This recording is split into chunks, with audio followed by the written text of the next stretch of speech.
नमस्कार, मैं वीरेंद्र पाठक हूँ। प्रयागराज में रहता हूँ।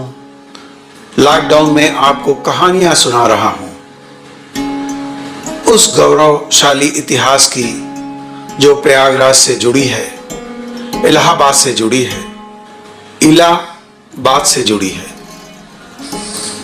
सांस्कृतिक गौरव, स्वर्णिम इतिहास और विरासत पर गर्व करने वाली कहानियां आपको सुनाता हूं। आज भी सुनाऊंगा। आज मैं आपको बताऊंगा कि इस प्रयागराज में सरस्वती ऐसे तो लुप्त है, यानी दिखती नहीं, लेकिन गंगा और पवित्र यमुना की धाराएं तो बहती हैं, जिसका उल्लेख ऋग्वेद के परिशिष्ट में श्वेत श्याम धाराओं के बहने के उल्लेख के साथ आता है। किंतु बाद में त्रिवेणी का उल्लेख होता है। आखिर ये तीसरी वेणी कौन है? ये तीसरी वेणी है सरस्वती। सरस्वती को देवी सरस्वती भी कहा जाता है, यानी विद्या की देवी। यह विद्या यानी ज्ञान की देवी। यह ज्ञान यानी कला और संस्कृति के रूप में ऐसा विज्ञान जिसने मानव जीवन के जीने की कला को आनंद दिया है। आज मैं ऐसी ही सरस्वती के बारे में आपको बताऊंगा जो यहां संस्थाओं के रूप में बहती थी। पहली पाठशाला यहां पर महर्षि भारद्वाज की थी। आप इसको ऐसे अगर समझ लें मेरे हिसाब से, तो आपको समझ में आएगा कि वेदों की रचना का मुख्य केंद्र ये प्रयागराज हुआ, जिसे प्रयाग भी कहते रहे। और दस्तावेजों में, तथ्यों में, इतिहास की पुस्तकों में, ब्राह्मणों में ये कहानियां अलग अलग छोटे छोटे रूप में प्रचलित हैं। जैसे ऋग्वेद के 6वें मंडल के रचयिता महर्षि भारद्वाज प्रयागराज के पहले कुलपति थे। कुलपति शब्द पहली बार विशेषण के रूप में इनके नाम के साथ जोड़ा गया, और जिनके 10,000 शिष्य थे उन्हें ही कुलपति कहा गया। आज हम आपको प्राचीन काल से लेके अंग्रेजों के काल तक जो प्रमुख शिक्षण संस्थाएं प्रयागराज, प्रयाग, इलाहाबाद या इलाहाबाद में खोली गई, उनके बारे में बता रहा हूं। महर्षि भारद्वाज का कालखंड ईसा पूर्व 10,000 साल से लेकर 7,000 साल के आसपास आंका जाता है। तो पहली पाठशाला प्रयागराज की महर्षि भारद्वाज जी की थी, जिसमें 10,000 शिष्य पढ़ा करते थे।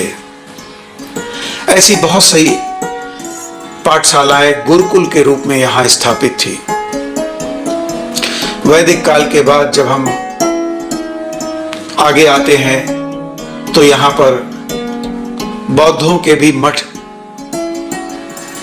का तथ्य मिलता है। यमुना के किनारे करेला बाग के आसपास ये मठ स्थापित थे। बाद में यमुना के पानी में कालांतर में यह बह गए। यहां पर जैनों का भी अकबर ने यहाँ की महिमा को और बढ़ाया। अकबर वो पहले व्यक्ति थे जिन्होंने इस जगह की भौगोलिक स्थिति को भांप लिया कि यह बहुत अच्छा स्थान है। अकबर के बाद यहाँ पर मुस्लिम संतों या कहे सूफी संतों का यहाँ पर प्रभाव दिखता है।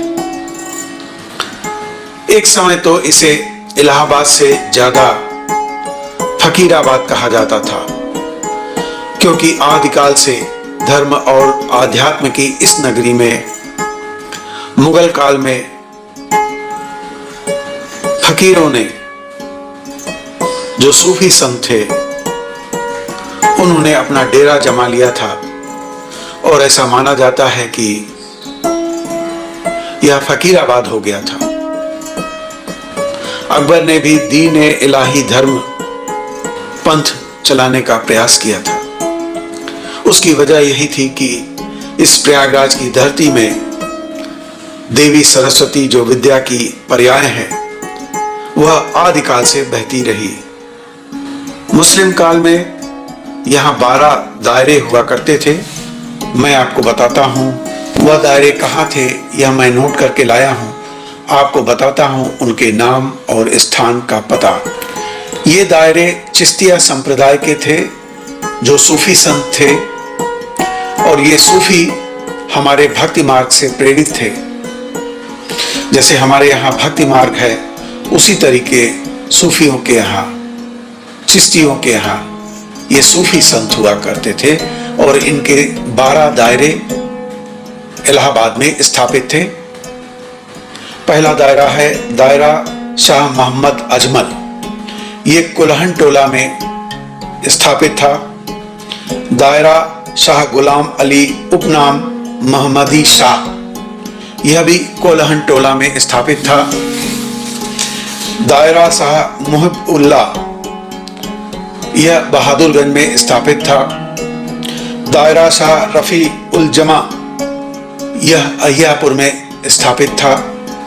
दायरा शाह मुनव्वर अली, यह हिम्मतगंज में स्थापित था। और शराराबाग में दायरा शाह मोहम्मद अलीम था।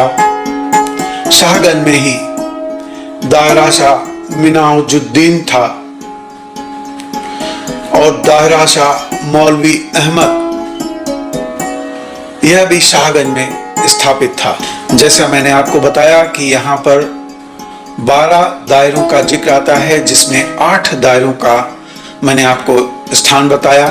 4 अन्य छोटे छोटे भी दायरे कहे जाते हैं और इन सब में जो सबसे पुराना दायरा बताया जाता है वह ईस्वी सन 1648 यानी शाहजहां के काल में दायरा शेख मुहिबुल्लाह का बताया जाता है। इसकी जानकारी कुछ किताबों में उल्लेखित है, लेकिन बहुत स्पष्ट और सही जानकारी हम नहीं कह सकते कि कौन सा दायरा सबसे पहले यहाँ पर स्थापित हुआ। 1856 में अंग्रेजों ने हल्काबंदी स्कूल और तहसीलियाई स्कूल की स्थापना की। हल्काबंदी स्कूल वह होते थे जो प्राइमरी स्कूल थे। इसके पहले उन्होंने बाजार स्कूल प्रयोग के तौर पे स्थापित किया था, जिसके छिटपुट उदाहरण आपके 1825 के आसपास से मिलना शुरू हो जाते हैं। 7 बाजार स्कूल और 1 कन्या पाठशाला खोली थी। इनमें 3716 विद्यार्थी पढ़ते थे। अब आप समझ सकते हैं कि 1848 में स्थापित बाजार स्कूल में सिर्फ 3716 विद्यार्थी पढ़ते थे। 1857 में गदर होती है। यह गदर विद्रोह है अंग्रेज राज के खिलाफ, अंग्रेज सत्ता के खिलाफ, जो जुल्म और अन्याय के जरिए वह अपनी बादशाहत कायम करना चाहते थे। बहुत सारे ब्रिटिश लेखकों ने यह लिखा है कि वह जब पहुंचते थे तो पूरी की पूरी बस्ती, गांव का गांव क्षेत्र को छोड़कर भाग जाता था। ऐसा क्यों होता था? इसलिए ऐसा होता था कि अंग्रेजों ने जुल्म की इंतहा कर दी थी। वो जो चाहते थे, जिस दर पर, जिस भाव पर चाहते थे, किसान का सामान खरीद लेते थे और वही सामान जो अंग्रेजों के पास था, अंग्रेज व्यापारियों के पास था, वह जिस दर में चाहते थे बेचते थे। अगर इसका कोई विरोध करता था तो जुल्म की इंतहा हो जाती थी, कोड़ों से उसका स्वागत किया जाता था। और क्या क्या होता था, बस इतना समझ लीजिए कि आज जो यूरोप और पश्चिमी देश मानवाधिकार की चिंता और दुहाई देते हैं, उनमें कहीं फिट नहीं बैठते। क्रूरता की मिसाल तो ऐसी थी कि 1857 के गदर में लोगों ने सम्मानजनक मौत के लिए खुद ही फांसी पर लटकना मंजूर कर लिया। पूरे गांव के गांव जला दिए गए, बच्चों को तेल की कढ़ाई में डाल दिया गया, तोप के मुंह पर बांधकर लोगों को उड़ा दिया गया। खैर, उन संस्थाओं के बारे में जहां पर इस आधुनिक काल में 19वीं और 20वीं शताब्दी में नई शिक्षण व्यवस्था कैसे शुरू की गई। जैसा मैंने बताया कि 1856 में हल्काबंदी और तहसीलाई स्कूल खोले गए, लेकिन इसके बाद 57 की गदर में यह बंद कर दिए गए। फिर 58 में तहसीलाई स्कूल फिर से चालू किए गए, क्योंकि अंग्रेजों को अपनी सत्ता स्थापित करनी ही थी।